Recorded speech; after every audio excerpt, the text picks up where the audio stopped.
Welcome, everyone, and thank you for joining our Advocacy Day training, our Advocacy 101, 102. Um, Many of you have been to many of our advocacy days, so this will be a great refresher, and we'll be able to talk about what we have kind of in store for you this year and our messaging for the day. But thank you so much in advance for being here today. As you're coming in, please post in the chat your name and what city or town you live in and your organization, or if you're an artist, if you have a favorite arts space that you like to go to, if you're a volunteer or a board member. But everybody, please do that in the chat because it's great to see everyone and see where you're all coming from.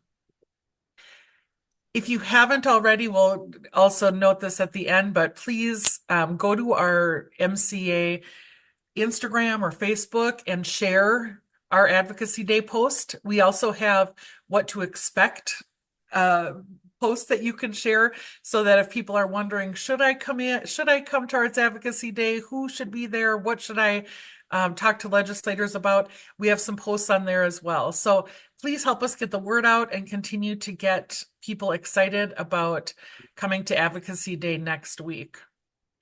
We also on our social media channels have a special event that we're co-hosting on Wednesday. And so it's Wednesday from 6 to 7 p.m. And we're teaming up with the counterparts of us in other states. So Mass Creative, which is out of Boston, Maine, California, and Illinois. And we're hosting a virtual huddle that really started because Boston and some of these other places all wanted to know how Minnesota has organized during everything that's happened with Operation Metro Surge. And so they've been watching. People around the country, of course, and the world have been watching Minnesota, but specifically, so many of them are interested in how the arts community came together. And so this is a great chance for everyone to share ideas and tips and what we've learned, etc. And so it's just an information exchange. It's sharing ideas and resources. And what it really does is it builds that solidarity across the nation's arts ecosystem. So if you can, please go to that website, go to our social media and click on registering for that event. And again, if you're just joining us, please post your name and what organization you're with, or if you're an artist, what kind of art you do. If you're a board member or a volunteer, please go ahead and post that. And thank you again so much for coming. If you haven't already, please share on your social media. If you're at an organization, encourage your coworkers to come in. If you are partner with other arts organizations, encourage them to come as well. Kids are welcome. Bring your family. Just make sure that you register in advance because that really helps us book meetings with legislators. Also, make sure that you use your home address. So if you work for an organization like Mixed Blood Theater, Kate, I see that you're on here. If you work at Mixed Blood Theater, don't use the Mixed Blood Theater address, use your home address. That helps us get meetings with people, with legislators who live in the suburbs and surrounding areas. So again, please register with your home address. All right. So I think we're ready to get started. If you want to go ahead, Tamara. Great. Thank you, Sarah. Good morning, everyone. My name is Tamara Nadell. I am chair of the board of MCA this year. And I just want to start out by thanking you all for being here today and also for registering to join us next week at Advocacy Day. I hope you're all keeping safe and grounded with everything that's going on. And thank you for recognizing the importance of the arts at this time. I know I don't need to tell this group that at the best of times, and even more so at the worst of times, art inspires, art heals, art tells the untold stories that we all need to hear. So thank you so much for taking the time amid everything to be here with us today. As you know, Arts Advocacy Day is the capstone of Minnesota Citizens for the Arts year. We bring hundreds, sometimes thousands of folks to the Capitol. I always remember my former rep, Frank Hornstein, used to say it was the most exciting day of the year for legislators, the biggest lobbying group. And we're just thrilled to have that honor. But it's not the only thing we do. We work all year round, just behind the scenes at the Capitol, especially during the legislative session, but even at other parts of the year, making sure to secure those funds that are so important to all of us in Minnesota and that are the envy of everyone in the country. And also working in other ways, in any ways that we can to support artists, support the arts, especially in times like these where things are difficult for so many of us, and also just being there, putting together the research that we can hand to our legislators and say, look, micro level, here is how the arts affect your community. Here's how many people came to shows. Here was my experience doing art or seeing art in your community last year. And I also want to, oh, I forgot to mention the state tours, which is Sarah and our lobbying team and our interns and Mark have been traveling around the state, just meeting with folks on the off season and hyping up how much art is in their communities to build buzz, but also to show legislators, hey, look, here we are, right here in your community, and here are the folks that are in your community year round doing the work. Um, I know these are rough times for everyone. When the arts come back, we're going to need that support more than ever. Not that we ever go anywhere. I say come back. When we bounce back from these rough times? Because we're here all the time, no matter what. But those funds are going to be even more important. And as you may or may not know, MCA is a small and mighty team. It's Mark and Sarah and a handful of phenomenal interns and our lobbyists and our board, and that's it. So we do a lot with a small amount. And if you're not already a member, or if the organizations or businesses you represent are not already a member, I really encourage you to become one because that is the funding that keeps MCA going. So with that, I will hand it right back to Sarah. Thank you so much, Tamara. I've got to say a special thank you to Tamara, our board chair, and we have a lot of board members on our actual webinar right now. So thank you for all of your volunteer work and leadership on behalf of all of the arts organizations in Minnesota. Whether you're a member or not, of course, we're always here supporting you. And we, again, as Tamara said, we would love to have you join because this is what fuels all of our advocacy. So I just want to reiterate what Tamara said. First of all, just thank you for being here and stepping up and participating in Advocacy Day. Taking time away from work and your organizations and your communities to drive in and show up at the Capitol really matters. It really does. Our every year, our lobbyists, who are Winthrop and Weinstein, always say everyone knows when the arts are there. It's not just because of our purple pins, it's because we show up and we show up in mass and we're so organized and on message and on point. So you showing up makes a huge difference. And so next week, when you walk into those legislative meetings, you're not just representing your organization. You're not just representing your craft or you as an individual, you're representing all of Minnesota's arts ecosystem. And we represent everyone from small rural festivals to large institutions, teaching artists, creative entrepreneurs, small choirs, cultural centers.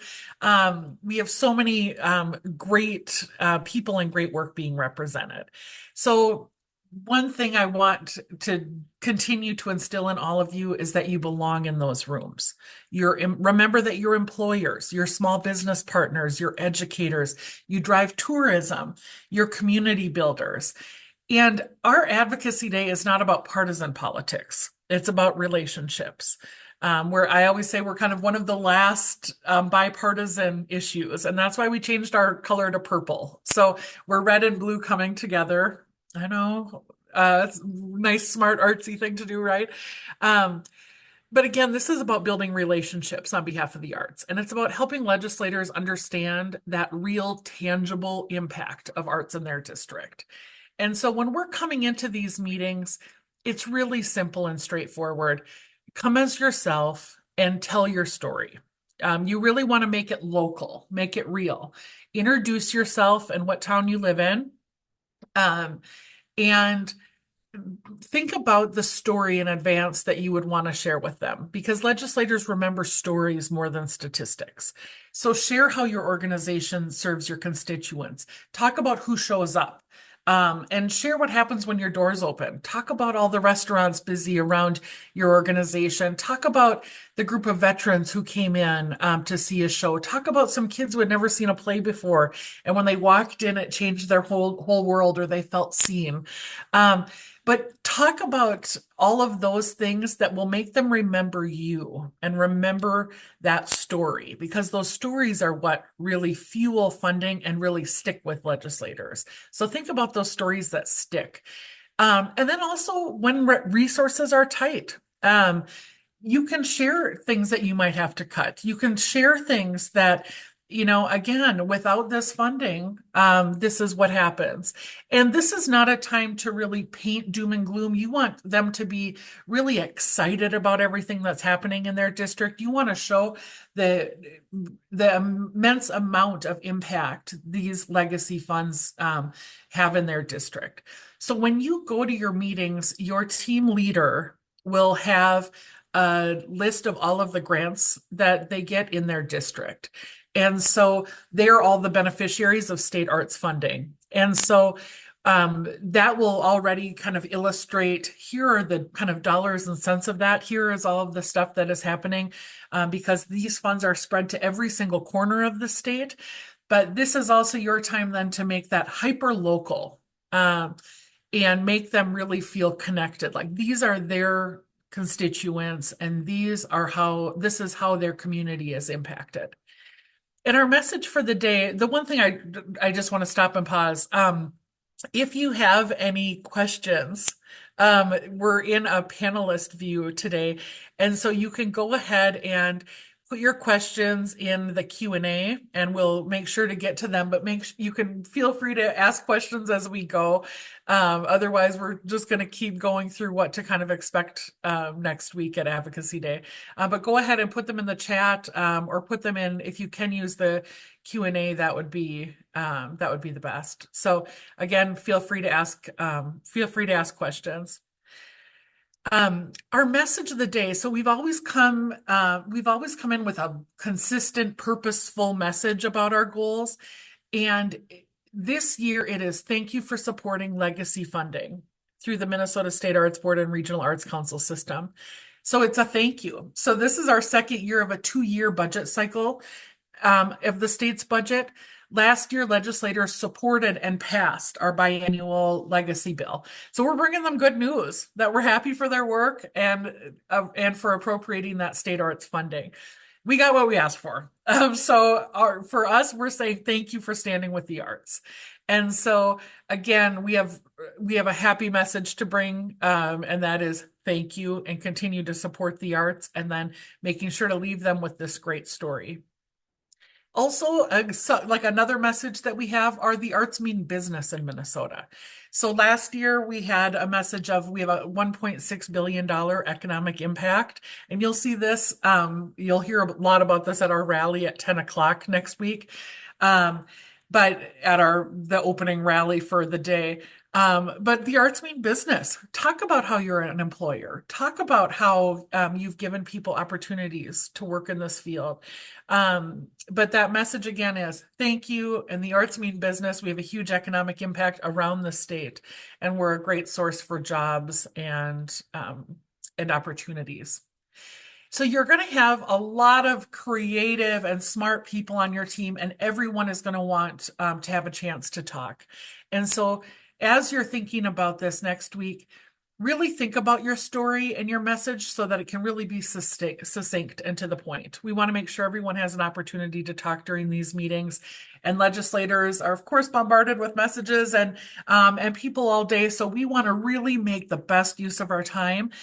So think about your story in advance and make sure that you're using the team's time really well. Um, Again, I would also think about how you can kind of connect your story to stability and impact. So, arts organizations have faced real challenges in recent years. As Tamara mentioned, there's been fluctuating attendance, rising costs, staffing strains, and of course, community disruption. Um, so when that public investment that we get as a state, when that is steady and predictable, it allows you to plan, to hire, to tour, to educate, and contribute to that local economy. And that's a really important message to have. So again, tying it back to people, tying it back to your legislators. Something we say all the time is legislators are real people and they meet with people about problems all day long. And so people are calling, if you have a complaint, call your legislator. When you walk in for advocacy day, you're bringing solutions. And so you're bringing to them a partnership, you're bringing opportunity. But walk in and know that you're part of a huge solution to so many things. You are an employer, you're part of the economy, but also you bring the community together.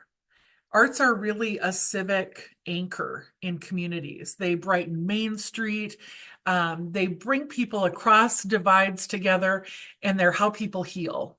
And so, again, they make people, feel joy. They release anxieties.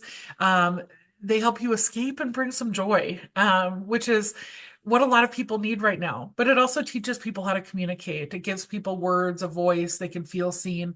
Bring those to your meetings. Again, our focus is when you're saying thank you, we want to keep all these organizations strong. We want to keep artists stable. We want access for Minnesotans in every community. And so when you walk in there, be clear in your ask, say it confidently, let them respond. Silence isn't awkward. It gives them a little space to commit when they're asked, like, can you support the arts? Will you stand with us? And just remember that your presence alone sends a powerful message. The arts community is organized. We show up, we're engaged. The arts community votes, we volunteer, and we contribute to every single district. So when you walk in with that confidence. I'm just going to pause and make sure that I haven't missed any questions. Oh, I'm sorry that the Zoom is freezing for some people. Um, so anyway, if it's freezing at all for people, I apologize. But otherwise, we're going to keep going. Um, again, okay, good. I'm glad it's working for most people. Again, post any of your questions in the chat. The state funded, Lucy, I know that, Lucy, you're asking if you can see a list of the state funded projects in each of our cities. We send those out to our group leaders in advance. We'll see what we can do, but usually we end up waiting and then printing them all out because you can imagine when we organize these by district, it's a lot. But I would encourage you and everyone to go to the State Arts Board website and you can pull up a list of everything that's been funded. There's also a separate website that is for specifically legacy. And so if you want to see all the legacy funded projects, the legacy amendment projects, you can go there. So I think that's one way to get all of that information. You can even search to see if certain projects are funded. Another question we have in the chat from John. Thank you for joining us today. The question is, will the group leader have info on what groups have received NEA funding or how much Minnesota gets from NEA funding? So for instance, if you know your legislator supports Trump who wants to zero out NEA, that's a problem for us, and how do we address it? So one of the parts of good news is that the NEA did get funded, even though he zeroed it out.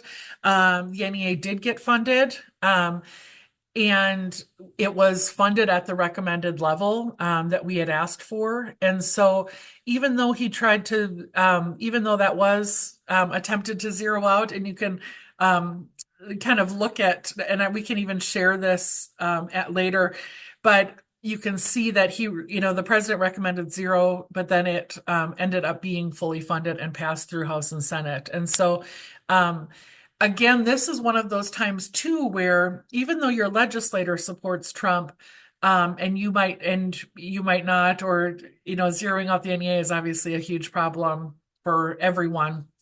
Um, this is a time to really focus on those state issues.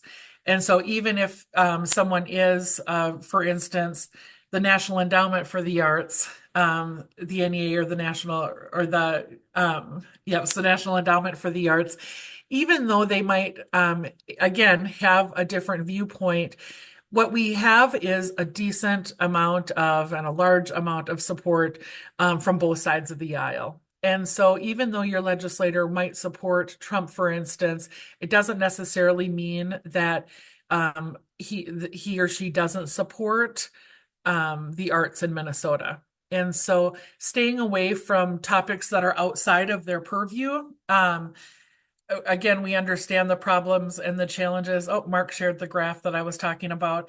Um, but you'll see that it was, it still did happen, and we don't want to use this time in ways that we can't use it constructively to have us help us with this state issue. So we've had this in the past where people have, where again, we don't agree with, you might not agree with someone's politics on something, but again, remembering to keep it state focused and to make sure we can continue to get their support on legacy. And then we'll make sure on our other side, the other part of what MCA does is we work on the federal side with Americans for the Arts. We have a Creative States Coalition that we're a part of, and a number of other things where we work on your behalf to make sure that we get National Endowment for the Arts funding on that side. So, great question. Something else that might come up that we always bring up to everyone is that there are polarizing questions and things that might pop up. For instance, someone might say, well, what do you think of the governor? Or what do you think about, someone on the other side of the legislative aisle? And for all of these meetings, it's important to really keep the legislator and the group on message. And so it's a good time to say, we're really here to talk about arts funding. We're really here to talk about the arts community in your district. And so making sure that you're not using it as using it as bait or using it as a way to talk about something off topic. We're all about trying to just bring it back to arts funding. Because it's something we can't take for granted. It's something that we need to show that we're grateful for, and that by supporting this, it's a smart move for legislators. So again, pivoting when you get to any of those potentially sticky pieces is really important. So again, you don't have to solve federal policy debates or weigh in on every headline, but you can always pivot back. So again, if this comes up, it's our focus is keeping arts organizations strong and artists stable. We want to make sure we have access to the arts for every Minnesotan.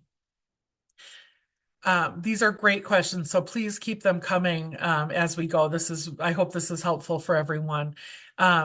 Just to make it fun in our chat, if this is helpful, why don't you go ahead and post either a purple heart or a lightning bolt, just to make sure that everyone's still with us. Go ahead and post something fun in the chat. And again, thank you for doing this, and I hope that this information is really helping everyone. Things to pay attention to this year. Because of recent events, the state capitol has updated its entrance policy. So we've got security at the capitol. Before, you could just walk in and you could walk into any entrance and there was no one there. Now there is security and there are metal detectors. So the entrance everyone should use, especially for the rally, And getting in would be the entrance under the steps. So when you see the big steps in front of the Capitol, there's an entrance underneath those steps. So when you walk up, just don't go up the stairs, go around and go under the steps. And you're going to go through kind of light security. If you've gone into security at a courthouse or somewhere, it's kind of security like that. So you'll have to put your purse in, your water, anything, but you have to take off your shoes. You can bring in water. Um, you can just enter that way. But again, use the entrance under the steps. There will also be security in parking lot C, so adjacent to the state office building. So if you go into the state office building or the judicial center, there's also security. But again, you're going to want to go in under the Capitol steps for the rally and allow a little bit of extra time. All of those entrances and the actual screening areas are ADA accessible. And so if you have any other additional questions about that, reach out to us. But again, all of that main entrance is accessible and there's elevators that will bring you right up to the rotunda. Um, I'm going to just head off some other questions that people ask, and that is, who should come to Advocacy Day? All of you are here because you either work in the arts or you love the arts or you're an artist yourself. But really, this is a chance to invite anyone who knows how much arts makes their community better. I mean, invite your head of your Chamber of Commerce. Arts are great for business. Invite your tourism bureau folks in your community. Art is an incredible source of tourism. So really, we have people who should come, and it's Minnesotans from all over the state. And it's important that we show arts is everywhere. If you like, again, volunteer groups that you're a part of or volunteers at your organization, really anyone who attends arts events should absolutely come. You don't have to be a part of an arts org or an artist. We need everyone working in the field and everyone who knows the benefits of arts in their community. So again, it's a great time. It's encourage people to show up.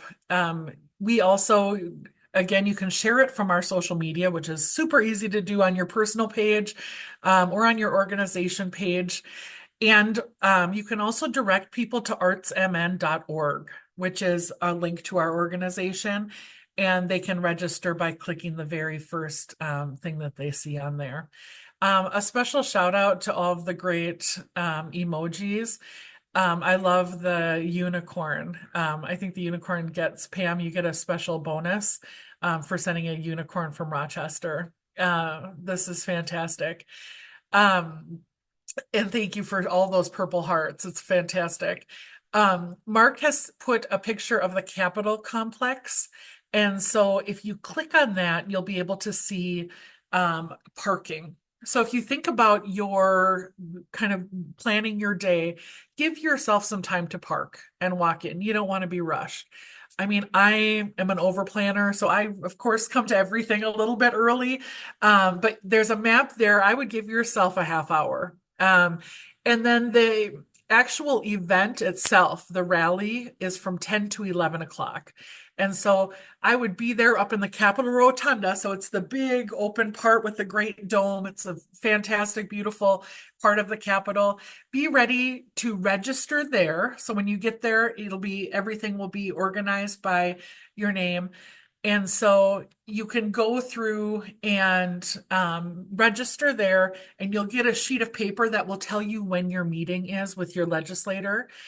And so you'll get that piece of paper that will tell you what time that meeting is.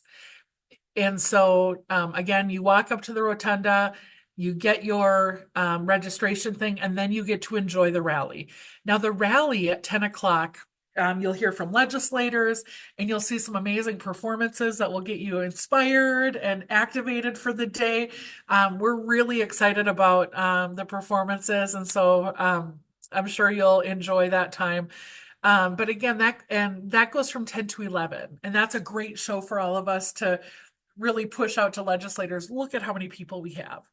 And then after that is when you go to your individual meetings.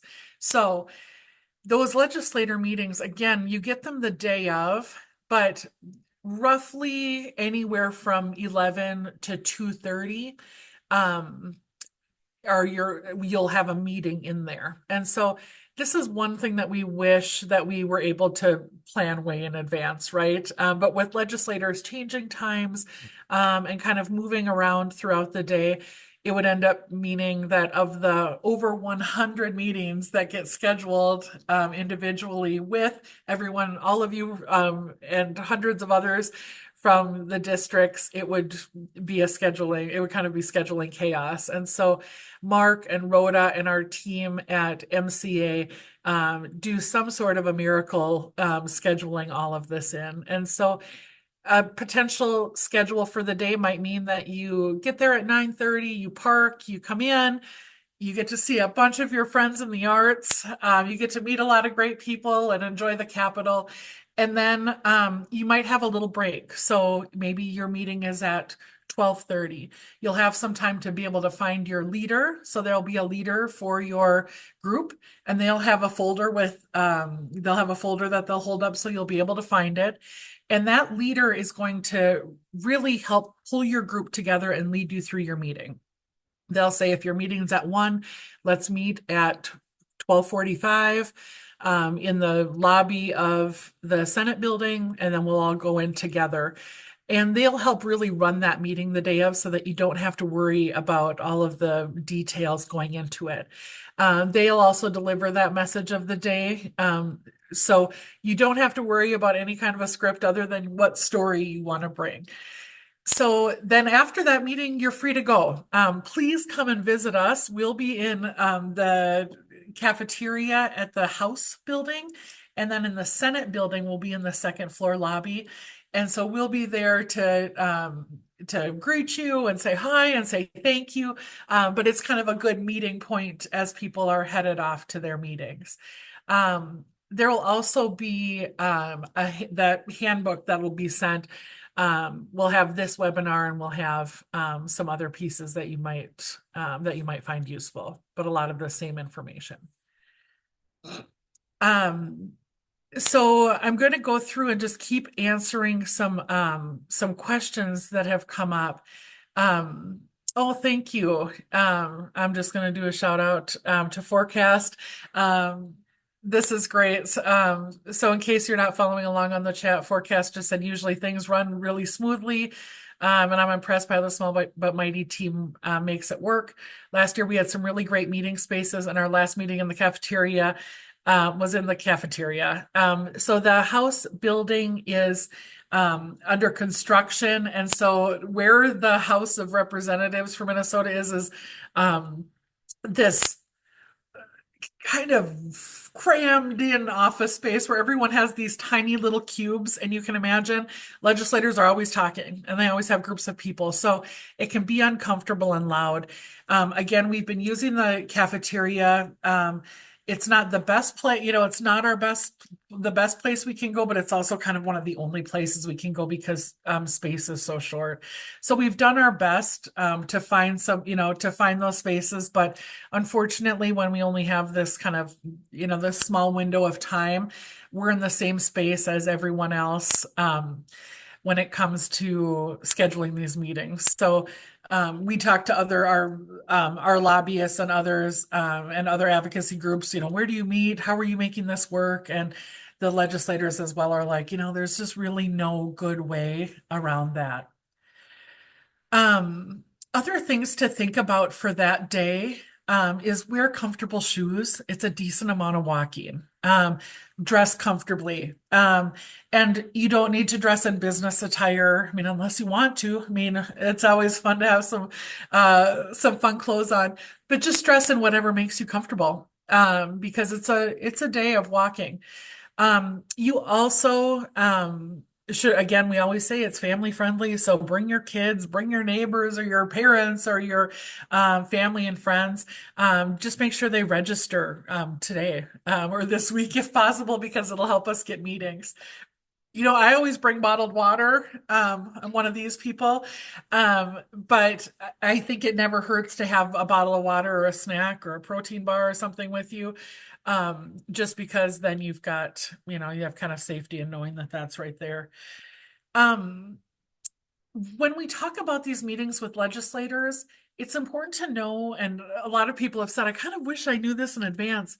You know, it's usually only a few people in your group. There's some large groups from the metro area, but in reality, it's usually just a few people in your group. And the meeting really only lasts 15 minutes. And so there isn't a reason to be nervous. Legislators are just people too. And so you have that 15 minutes with them. They're legislators from your district, so they live down the street, they live in your town. Um, Make sure to refer to them as Senator so and so or Representative so and so to make sure that you're showing that respect. Of course, some of you might know yours really well. They might be a relative or might be somebody that you worked with for years or something, and that's a little bit different. But as a general rule, to show respect, especially when we're coming to them with an ask, to continue to support arts out of respect, Senator or Representative, and then their last name. Um, and again, if all else fails, you can say thank you. Just thank you for funding the arts. Thank you for supporting the arts. Again, we're so grateful that you're doing this work. If you're thinking about in our chat, one of the questions is what number should we use? What we have been using is $1.6 billion in economic impact. And so I would say that would be your best, if people are thinking about an economic impact number that you want to use, I would use that. If you're interested, usually I've got this report right here. If you're interested on our website, of course I don't now because it's so dog-eared. Usually I have it. Oh, I do. We have an economic impact of the arts document that is on our, oh no, it's blurry. There we go. Here, I'll put it here. We've got this on our website, our economic impact of the arts, and it's a full economic impact report that we did at our Creative Minnesota on our Creative Minnesota page. And Mark just put a link to that in our chat. You can look through the study, find some stats that you think are that really hit and might be a good fit for the day. Connie, good to see you. Connie Shaver has been with us a long time. She's asking, should we wear purple again? Yes. I mean, I think people should wear purple all the time, but yes, purple is our color. So if you would wear purple, I love that. So yes, wear purple. The one other piece of this is that there is a very fun post-advocacy day party that Springboard for the Arts hosts. So Springboard, of course, is a great partner of ours in the arts community, and they are hosting a party afterwards at their office right down the street. So if you're at the Capitol, if you just go down University Avenue, Springboard is right there. And it's a great place to get together, talk to other advocates, and also see their fantastic space. They'll probably also still have their ice skating rink open, which I just saw again this weekend. So if you're really feeling ambitious after a long day, you can check that out. But the flyer is attached as well. So go ahead and click on that and feel free to stop by. Now, are there other questions? I'm just going through the chat again and the Q&A. Okay, so crossing arts. Now, this is a great question. What if our senator did not support the last vote to support the arts? What language is appropriate to perhaps recognize they voted no, but ask them to reconsider? So in reality, we have a lot of votes that end up being split. A lot of them will end up just voting along party lines for some reason. And then a couple Republicans might, for instance, if they're voting, all the Republicans are just going to vote no. We'll have a few that'll come over at the end to pass the legacy bill. So sometimes votes are not necessarily meant as a personal feeling. It ends up being purely partisan. And so yes, a lot of senators, for instance, this last year did vote no. And it was purely partisan, but then we work behind the scenes to make sure that there's enough that can pass it all the way through. That's kind of the part about politics that can be, a little bit challenging when we end up with such a polarized government. or polarized legislature. So if they didn't support that, if they didn't vote yes, I would instead just really keep it positive and say, we would appreciate, your support. We really want you to vote for this, and here is why. I would not use it as a time to really drill in on, well, why did you vote no? Why didn't this pass? Instead, we should always make that an opportunity for them to vote for us, because again, when you get to the end, there ends up being some politics involved. But because they've heard from you, because you've asked them, please support us, that ends up being something powerful that they'll remember if they're one of the people that we have to pull over to get to pass the bill. So that's a fantastic question. So thank you for asking that. And that's part of that sticky politics that we work on the back end on doing. Um, that's great. There's other forecast is also asking, like, if there's anything to share with your reps. Last year, all your reps were impressed by the stat that arts are second only to transportation and economic impact. So right now, we do have a bigger economic impact than agriculture and forestry combined in the state of Minnesota. And when we think about the amount, that our state relies on for agriculture, especially for if you have a Republican legislator that is in greater Minnesota, this is a fantastic stat to share. Many of them also understand the impact of corporate farming and how that's really changed the landscape. So when you think about the opportunities for jobs and job growth, you can say to them, I mean, you of all people, in greater Minnesota, in our district, understand that if we're going to grow jobs, it's not going to necessarily happen in farming. It's not going to necessarily happen in agriculture. But you know where it is going to grow? In the creative sector. And so these are great jobs that help support business. They support small business, but also there's something that everyone uses, and it has a very localized impact. So when you think about something even like farming, and this was some conversation I had with a Republican legislator from greater Minnesota, we were talking about how farming might buy seeds from out of the market. They might buy trucks that are from out of the market. A lot of those things that they buy and use, they're buying outside of the community, and sometimes nationally or internationally.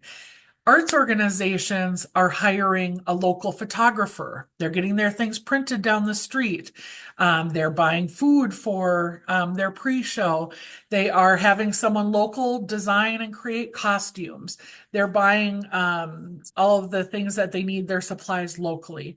And so when you have those kind of conversations about how hyper local the arts spend, and how when people are up on stage, you might see your dentist is singing, or your substitute teacher is playing the cello. You can see that engagement. Another piece that we talk about a lot is the crossover in our industry. So I know on our first statewide tour, I thought it was remarkable that when I would go in and hear from a representative from a hospital, for instance, a hospital administrator, when they interviewed doctors, we know that it's really hard to recruit healthcare workers, period, right now, right? But when you're also in greater Minnesota or in a community that's competing against a New York or LA or other places, the first question that most of these, let's just use a nurse or a doctor as an example, the first question they would ask is, what is there to do here? What is there for us to do? And so those hospital administrators and other employers were saying, we call our regional arts council to find out what's going on so that we can say, if you live in our community, your son can still get tuba lessons, your daughter can still play the piano, your husband can still act in a local play. On Friday night, you can go to a show. And on Thursday, we have arts in the park so you can meet your neighbors. Like, there are still all of these ways to connect. There are arts and cultural events in these communities because of legacy. And that's a huge piece of livability for these representatives and senators. And so when you're talking about that, paint that picture for them that this is so important for all of the aspects of their district to make this a great place to live and work. Um, and as Mark said in the chat, we really love to hear the stories and the connections to the art. So you're going to get an evaluation form on that day. Make sure to mention those things because then we can always help connect them with arts groups that um, they might find interesting. But it also helps us keep some great records about who enjoys what, where was there a connection. When we make connections around healthcare, veterans, especially in Greater Minnesota, are the strongest connection point. So if you have ways in Greater Minnesota that you've worked with and have helped the veteran community, which there are so many of, please bring those up. We found that's one of the top ways to connect with more conservative legislators and voters. Um, and when you can again show all those connections, how arts bring your community together and go across those different sectors like healthcare, other large major employers and others. It's again a great way to make a connection and then let us know. I'm just checking again. Oh, here's a question. Does MCA have a policy on art censorship? So if our legislator says we don't want kids to read banned books, do we have something to say on that? Again, this we don't go through and have statements on individual kind of policies or viewpoints, really. And so again, I think that if a legislator says something like that, sometimes people might bring up drag shows or or transgender people. Like last year, that was a topic that they had talked about quite a bit on the more conservative side. If they bring up some of these things, the best way to again navigate that is to really pivot. And so I would just say, we're here to support this arts funding. Again, I wouldn't get into a policy debate if they're perhaps bringing up some of these pieces. It might be, and we haven't had a lot. I mean, most of the 99.9% of these meetings are going to go very smoothly, and you're not going to be given those um, kind of polarized things to comment on.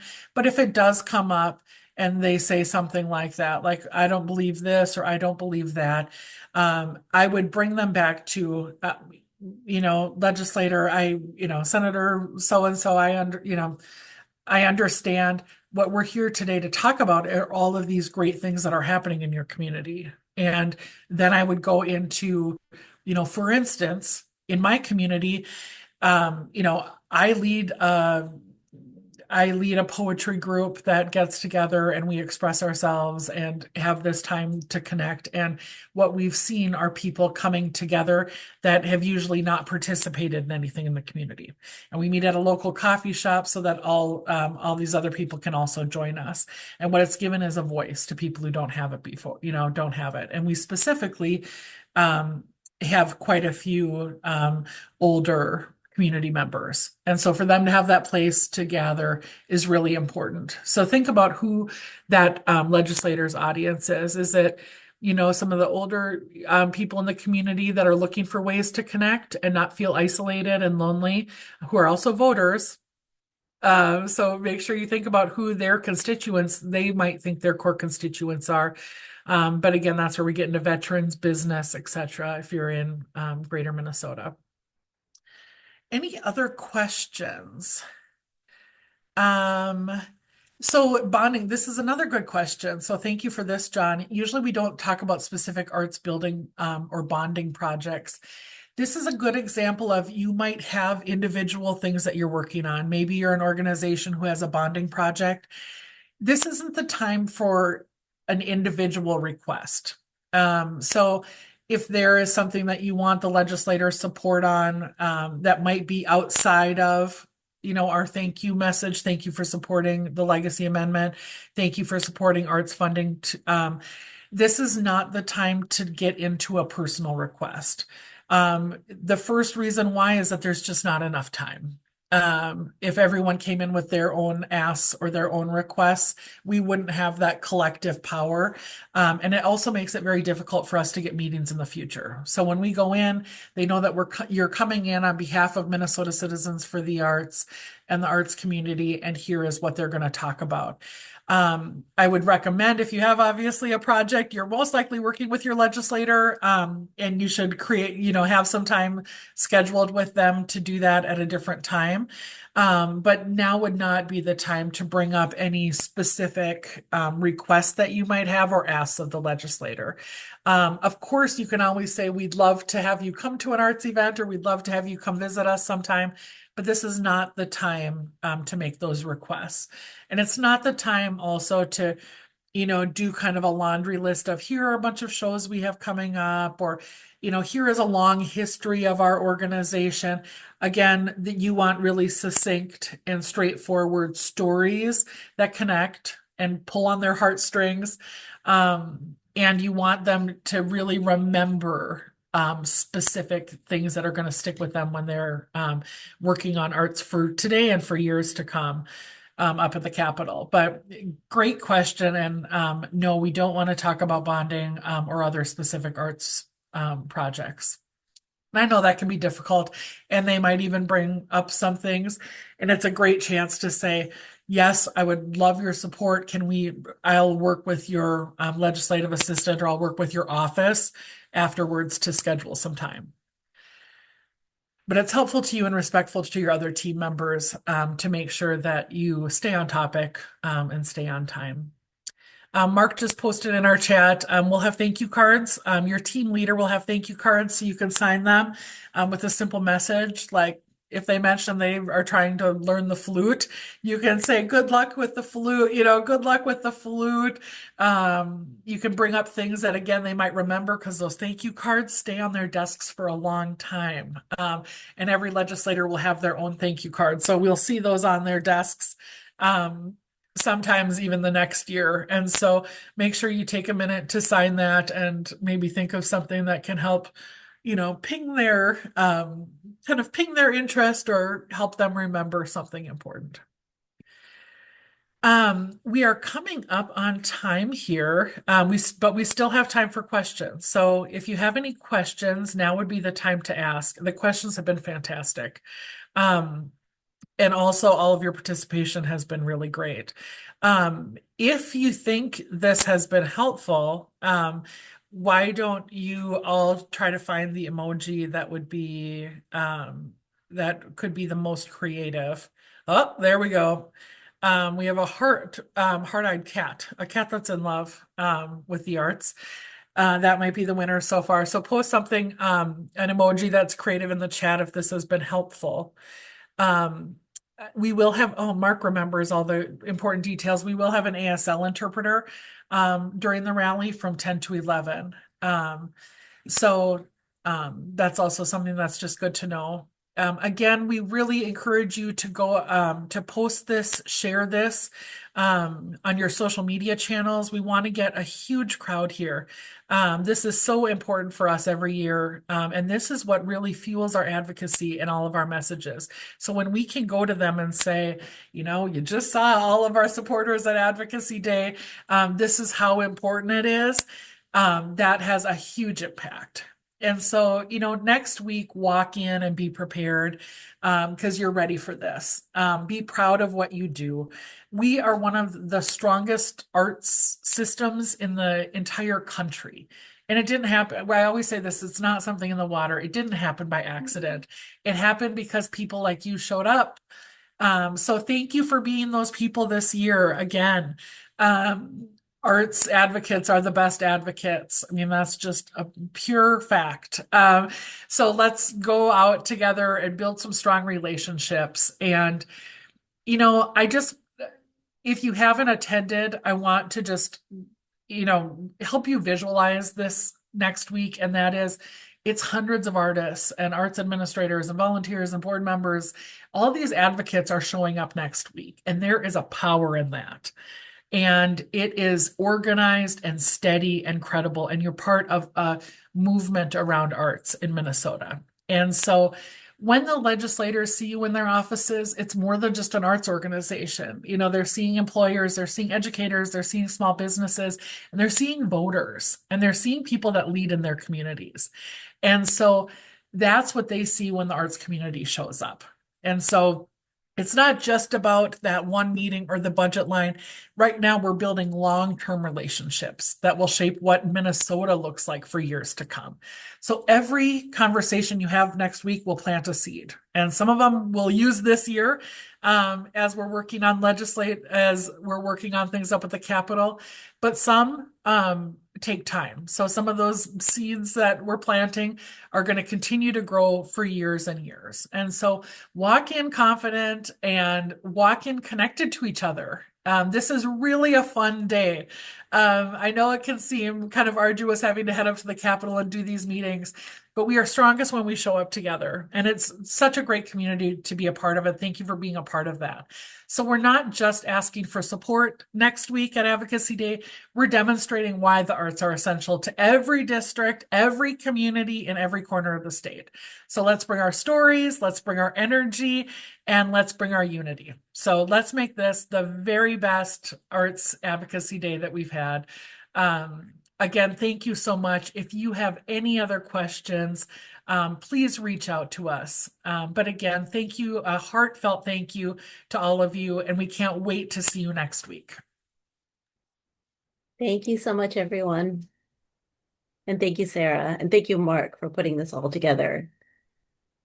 If you've Oh, ever thank seen Mark's spreadsheets around Arts Advocacy Day, it is just a miracle. So we have an amazing team. thank you so much. Thank you all for coming in. I really appreciate it. We all appreciate this. Again, thank you so much. Everyone really stepped up their emoji game as well. And so a special shout out to all the emojis that happened and all your enthusiasm. So again, thank you so much. We'll see you next week.